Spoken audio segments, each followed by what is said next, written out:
I'm terrified to be seen because I don't know how other people would perceive me. It's so much easier to just hide and dim my light, to stay safe in my cocoon. But I have a lot of creative ideas that I want to share with the world. That sounds like a big thing,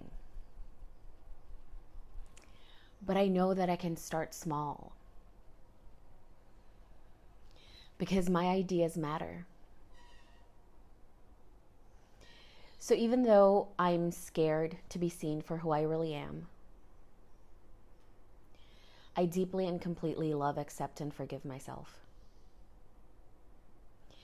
I forgive myself for starving the world of my greatness. I love and accept my imperfections and vulnerabilities. Today, I'm choosing to take up space because I deserve it.